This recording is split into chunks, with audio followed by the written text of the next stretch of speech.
বিশ্বের সবচেয়ে শক্তিশালী রাডার সিস্টেমকে অন্ধ বানিয়ে আমেরিকার দুর্ভেদ্য নিরাপত্তা বলয়কে তুড়ি মেরে উড়িয়ে দিয়ে যদি কোনো মিসাইল নিমিষেই ধ্বংসস্তূপে পরিণত করে আমেরিকার শক্তিশালী ঘাঁটি ও ইসরায়েলের রাজধানী, তবে কেমন হবে সেই দৃশ্য? গল্প নয়, ঠিক এই অবিশ্বাস্য ক্ষমতা নিয়ে ইরানের দুর্গম পাহাড়ের আড়াল থেকে মাথা তুলে দাঁড়িয়েছে এক ভয়ানক পরমাস্ত্র, যা চোখের পলকে তছনছ করে দিতে পারে শত্রু শিবির। পশ্চিমা বিশ্বের দম্ভ চূর্ণ করতে ইরান এবার মাঠে নামিয়েছে তাদের সবচেয়ে ভয়ঙ্কর ট্রাম্প কার্ড, যার নাম খোররাম শহর 4। ইরানের রেভলিউশনারি গার্ড কর্পস বা আইআরজিসি রকেট ফোর্সের হাতে থাকা এই অস্ত্রটি কোনো সাধারণ ব্যালিস্টিক মিসাইল নয়। এটি হলো ইরানের সামরিক আভিজাত্য এবং কয়েক দশকের গোপন গবেষণার ফসল। 2017 সালে যখন প্রথম খোররাম শহর সিরিজের কথা বিশ্ববাসী জেনেছিল, তখন কেউ ভাবতেও পারেনি যে মাত্র কয়েক বছরের ব্যবধানে এর চতুর্থ সংস্করণ এমন বিধ্বংসী রূপ নেবে। এই মিসাইলটিকে বলা হচ্ছে স্টেলথ কিলার বা অদৃশ্য ঘাতক, কারণ এর গায়ে লাগানো হয়েছে এমন অত্যাধুনিক জ্যামিং প্রযুক্তি যা শত্রুপক্ষের শক্তিশালী রাডারকেও বিভ্রান্ত করতে সক্ষম। অর্থাৎ আমেরিকা বা ইসরায়েল যখন বুঝবে তাদের দিকে কিছু একটা ধেয়ে আসছে, ততক্ষণে আর কিছুই করার থাকবে না। মৃত্যুর পরোয়ানা নিয়ে এই মিসাইল তখন তাদের মাথার উপর।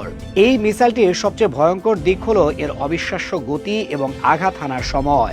উৎক্ষেপণের পর লক্ষ্যবস্তুতে আঘাত হানতে এটি সময় নেয় মাত্র 10 থেকে 12 মিনিট। কল্পনা করুন, মাত্র 10 মিনিট। এইটুকু সময়ে আমেরিকার প্যাট্রিয়ট ব্যাটারিগুলো তাদের সিস্টেম চালু করার সুযোগও পাবে না। তার আগেই 1500 কেজি ওজনের এক বিশাল ওয়ারহেড আছড়ে পড়বে তাদের বুকে। 1500 কেজি বিস্ফোরক যখন শব্দের চেয়েও 8 গুণ বেশি গতিতে আঘাত হানে, তখন সেখানে কেবল বিস্ফোরণ হয় না, সৃষ্টি হয় কৃত্রিম ভূমিকম্পের। কংক্রিটের বাংকার হোক বা ইস্পাতের দুর্গ, সবকিছু ধুলোয় মিশিয়ে দেওয়ার জন্য এই একটি মিসাইলই যথেষ্ট। সমর বিশ্লেষকদের কপালে চিন্তার ভাঁজ পড়ার আরেকটি বড় কারণ হলো এই মিসাইলটির ম্যানুভারেবিলিটি বা মাঝপথে দিক পরিবর্তনের ক্ষমতা। সাধারণ ব্যালিস্টিক মিসাইল একটি নির্দিষ্ট ধনুকাকৃতির পথে চলে, যা ট্র্যাক করা সহজ, কিন্তু খোররাম শহর 4 বায়ুমণ্ডলের বাইরে এবং ভেতরে উভয় স্তরেই নিজের গতিপথ ইচ্ছে মতো বদলাতে পারে। এটি যেন আকাশপথে সাপের মতো এঁকে বেঁকে চলে। ইসরায়েলের অ্যারো 3 বা আমেরিকার থার্ড সিস্টেমগুলো সোজা পথে আসা মিসাইল আটকাতে পারলেও এমন ভোজবাজিকর মিসাইলকে আটকাতে পুরোপুরি অক্ষম। ইরানের বিজ্ঞানীরা প্রমাণ করে দিয়েছেন প্রযুক্তিতে তারা এখন আর পশ্চিমাদের চেয়ে পিছিয়ে নেই, বরং কোনো কোনো ক্ষেত্রে তাদের টেক্কা দেওয়ার ক্ষমতা রাখে। ইরানের সামরিক ডক্টরেট বা নীতিতেও এসেছে এক আমূল পরিবর্তন। আয়াতুল্লাহ আলী খামেনির ইরান এখন আর ডিফেন্সিভ বা রক্ষণাত্মক নয়, তারা এখন পুরোপুরি অফেন্সিভ বা আক্রমণাত্মক। আগে তারা ভাবতো আক্রান্ত হলে জবাব দেবে, কিন্তু খোররাম শহর 4 হাতে আসার পর তাদের বার্তা পরিষ্কার: শত্রু আঘাত হানার কথা চিন্তা করার আগেই তার টুটি চেপে ধরা হবে। পারস্যের মহাবীর রুস্তমের মতোই ইরানের যোদ্ধারা এখন প্রি এমটিভ স্ট্রাইক বা আগাম হামলার সক্ষমতা অর্জন করেছে। 2000 কিলোমিটার পাল্লার এই মিসাইলটি ইরানের মাটি থেকে ছোড়া হলে তা অনায়াসেই তেল আবিব, হাইফা কিংবা মধ্যপ্রাচ্যে ছড়িয়ে থাকা মার্কিন ঘাঁটিগুলোকে ভস্মীভূত করতে পারে। বিশেষ করে বাহরাইনে নোঙর করা আমেরিকার 5ম নৌবহর এখন কার্যত ইরানের হাতের মুঠোয়। সাগরে ভাসমান ওই বিশাল রণতরীগুলো এখন আর শক্তির প্রতীক নয়, বরং এই মিসাইলের সহজ শিকারে পরিণত হয়েছে। তবে আতঙ্কের এখানেই শেষ নয়। ইরান জানে আমেরিকা আকাশপথে হামলা চালাতে পারে, তাই তারা তাদের এই মরণাস্ত্রগুলো মাটির উপরে রাখেনি। জাগ্রস পর্বতমালার নিচে মাটির শত শত ফুট গভীরে তারা তৈরি করেছে আস্ত এক মিসাইল সিটি বা ক্ষেপণাস্ত্রের শহর। আমেরিকার সবচেয়ে শক্তিশালী বাংকার বাস্টার বোমাও সেখানে পৌঁছাতে ব্যর্থ। আইআরজিসির প্রধান major general Abdur Rakim Musavi যখন সেই ভূগর্ভস্থ সুড়ঙ্গ পরিদর্শন করেন, তখন তার চোখে মুখে ছিল বিজয়ের আত্মবিশ্বাস। তিনি বিশ্বকে জানিয়ে দিয়েছেন ইরানের এই গোপন শহরগুলোতে সারি সারি সাজানো আছে হাজার হাজার ব্যালিস্টিক মিসাইল। যুদ্ধের সাইরেন বাজা মাত্রই মাটির নিচ থেকে ঝাঁকে ঝাঁকে মিসাইল উঠে আসবে, যা ঠেকানোর সাধ্য পৃথিবীর কোনো আকাশ প্রতিরক্ষা ব্যবস্থার নেই। তরল জ্বালানি বা লিকুইড ফুয়েল প্রযুক্তির ব্যবহার এই মিসাইলটিকে দিয়েছে আরেক অনন্য সুবিধা।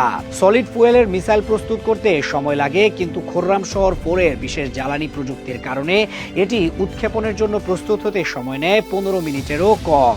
অর্থাৎ আমেরিকার গোয়েন্দা উপগ্রহগুলো কিছু বুঝে ওঠার আগেই লঞ্চপ্যাড থেকে আগুনের ধোঁয়া উড়িয়ে আকাশে মিলিয়ে যাবে এই মিসাইল।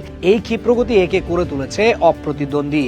2025 সালের জুনে ইরান ও ইসরায়েলের মধ্যে যে স্বল্পস্থায়ী সংঘাতের অবতারণা হয়েছিল, সেই অভিজ্ঞতায় ইরানকে শিখিয়েছে আধুনিক যুদ্ধে দয়া দেখানোর কোনো স্থান নেই। আঘাত করতে হবে নির্মমভাবে, যাতে শত্রু দ্বিতীয়বার উঠে দাঁড়াতে না পারে। যদিও কূটনৈতিক আলোচনার দরজা এখনো পুরোপুরি বন্ধ হয়নি, কিন্তু ইরানের প্রেসিডেন্ট মাসুদ পেজেশকিয়ান সাফ জানিয়ে দিয়েছেন, ইরান আলোচনার টেবিলে যাবে সিংহের মতো মাথা উঁচু করে, বিড়ালের মতো মাথা নিচু করে নয়। ওমানে গোপনে মার্কিন ও ইরানি কূটনীতিকদের বৈঠক হলেও ইরান তাদের মিসাইল কর্মসূচি নিয়ে কোনো আপোষে যেতে নারাজ। পরমাণু ইস্যুতে তারা নমনীয় হতে পারে, কিন্তু ব্যালিস্টিক মিসাইল তাদের অস্তিত্বের গ্যারান্টি। ট্রাম্প প্রশাসন পারস্য উপসাগরে যতই বিমানবাহী রণতরী আব্রাহাম লিঙ্কন পাঠাক না কেন, পেন্টাগনের জেনারেলরা খুব ভালো করেই জানেন একটিমাত্র খোররাম শহর 4 ওই বিশাল জাহাজের সলিল সমাধি ঘটাতে পারে। ইসরায়েলের জন্য এটি এক অস্তিত্বের সংকট। তাদের ছোট্ট ভূখণ্ডে লুকানোর কোনো জায়গা নেই। হাইফা বা তেল আবিবের জনবসতিপূর্ণ এলাকায় যদি 1500 কেজি ওজনের এই বিস্ফোরক আঘাত হানে, তবে সেই ধ্বংসযোগ্য হবে কল্পনার অতীত। ইরান প্রমাণ করেছে তারা কেবল কথার ফুলঝুরি ফোটায় না, তারা নীরবে এমন এক শক্তি সঞ্চয় করেছে যা মধ্যপ্রাচ্যের জিওপলিটিক্স উল্টে দিয়েছে। সময়ের কাঁটা এখন ইরানের পক্ষে। তাদের হাতে আছে প্রযুক্তির চাবিকাঠি আর বুকে আছে প্রতিশোধের আগুন। খুররাম শহর 4 কেবল একটি লোহালক্করের তৈরি মিসাইল নয়, এটি ইরানের প্রতিরোধের এক জ্বলন্ত মশাল। আমেরিকা ও তার মিত্ররা এতদিন যে প্রযুক্তির অহংকার করত, তেহরানের মরুঝড় সেই অহংকারকে ধুলোয় মিশিয়ে দিয়েছে।